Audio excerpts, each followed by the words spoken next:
ಬೆಳಗ್ಗೆ 6 ಗಂಟೆಗೆನೆ ಕಾಫಿ ಕುಡಿಯೋ ಟೈಮಲ್ಲಿ ಎಣ್ಣೆ ಅಂಗಡಿನ ಓಪನ್ ಮಾಡಿ ಕುಡಿಸ್ತಾ ಇರೋ ಜನಗಳು ಕಚ್ಚಡ ನನ್ ಮಕ್ಕಳು.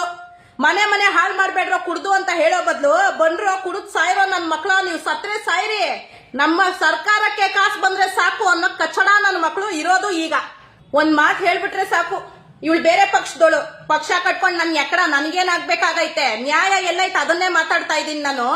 ಏನಾದ್ರೂ ಅನ್ಯಾಯ ಆದಾಗ ಯಪ್ಪನ್ ಹೋಗಿ ಕೇಳ್ರಿ. ಜಿ ಪರಮೇಶ್ವರ್ ಅವ್ರೇನಂತಾರ ಗೊತ್ತಾ, ಹೌದಾ ಅದ್ರ ಬಗ್ಗೆ ನಮ್ ಗಮನಕ್ಕೆ ಇನ್ನ ಬಂದಿಲ್ಲ, ತನಿಖೆ ನಡೆಸಿ ನಿಮ್ಗೆ ಆಮೇಲೆ ಹೇಳ್ತೀನಿ ಇಷ್ಟು ಹೇಳ್ತಾರೆ. ಗಮನಕ್ಕೆ ಬರ್ದೇ ಇರೋರು ಒಂದ್ ಕಡೆ ಇರ್ಬೇಕು. ಎಣ್ಣೆ ಓಡಿಸೋದಕ್ ಗಮನ ಬರುತ್ತಾ ನಿಮ್ಗೆ? ಅದ್ರಲ್ಲಿ ಚೆನ್ನಾಗಿ ದುಡ್ಡು ಮಾಡ್ಬೋದಾ? ಗಂಡಸರುಗಳಾದ್ರೂ ಸ್ವಲ್ಪ ಯೋಚನೆ ಮಾಡ್ರಿ. ನಿಮ್ನ ಕುಡ್ಸಿ ನಿಮ್ಮನೆ ಹಾಳು ಮಾಡ್ಬಿಟ್ಟು ಅವ್ರ ಮನೆ ಉದ್ಧಾರ ಮಾಡ್ಕೋತಾವ್ರೆ. ಗಂಡಸರುಗಳು ಸ್ವಲ್ಪ ಯೋಚನೆ ಮಾಡಿ. ನಿಮ್ ಹೆಂಡತಿ ಮಕ್ಳು, ನಿಮ್ ತಂದೆ ತಾಯಿ ಇಲ್ಲಿ ಒಂದೊತ್ತು ಊಟಕ್ಕೆ ಹೆಂಗಪ್ಪ ಅಂತ ಯೋಚನೆ ಮಾಡ್ತಾ ಇದ್ದಾರೆ.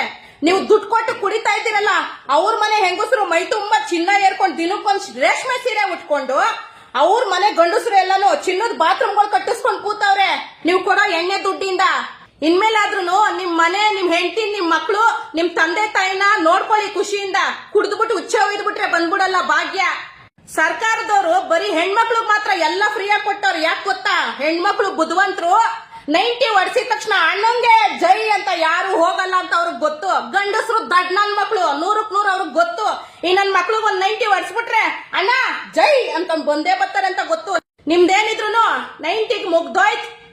ಗಂಡಸರು ಎಣ್ಣೆ ರೇಟ್ ಎಲ್ಲ ಜಾಸ್ತಿ ಮಾಡ್ಬಿಟ್ಟು ನಿನಗೂ ಫ್ರೀ, ನಿನ್ ಹೆಂಡ್ರಿಗೂ ಫ್ರೀ, ನಿಮ್ ಅವ್ವನಿಗೂ ಫ್ರೀ ಅಂತ ಬೊಗಳುತ್ತಾರೆ ನಿಂತ್ಕೊಂಡು. ಗಂಡಸರು ಎಣ್ಣೆ ದುಡ್ಡು ಜಾಸ್ತಿ ಮಾಡಿರೋದನ್ನ ಯಾರು ಕೇಳ್ತಾ ಇಲ್ಲ. ಎಷ್ಟನ ಜಾಸ್ತಿ ಮಾಡ್ರಿ, ನಾವೇನು ಕುಡಿಬೇಕು ಅಷ್ಟೇ ನಿಮ್ ಯೋಚನೆ. ಹೊಸ ವರ್ಷ ಯಾವತ್ತು ಹೊಸತನದಿಂದ ಶುರು ಮಾಡ್ಬೇಕು. ಅವತ್ತಿನ ದಿನಾನು ಕುಡ್ದು ಹುಚ್ಚ ಹೊಯ್ಕೊಂಡು ಶುರು ಮಾಡೋದಲ್ಲ. ದಯವಿಟ್ಟು ಹೇಳ್ತಾ ಇದೀನಿ ಕೇಳಿ, ಹೊಸ ವರ್ಷದ ದಿನ ಎಣ್ಣೆ ಪಾರ್ಟಿ ಮಾಡ್ಲೇಬೇಡಿ.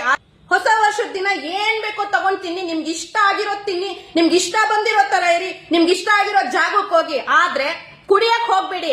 ಈ ಸರ್ಕಾರದವ್ರಿಗೆ ಅವತ್ ಗೊತ್ತಾಗುತ್ತೆ ಗಂಡಸರೆಲ್ಲ ಒಗ್ಗೂಡಿದ್ರೆ ನಮ್ಗೆ ಏನಾಗುತ್ತೆ ಅಂತ.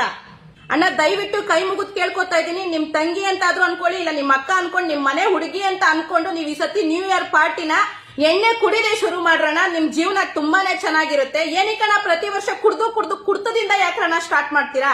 ದಯವಿಟ್ಟು ನನ್ ರಿಕ್ವೆಸ್ಟ್ ಅನ್ಕೊಳ್ಳಿ, ಈ ಸತಿ ಕುಡಿತಾ ಇಲ್ದೇನೆ ಶುರು ಮಾಡಿ ಅಣ್ಣ.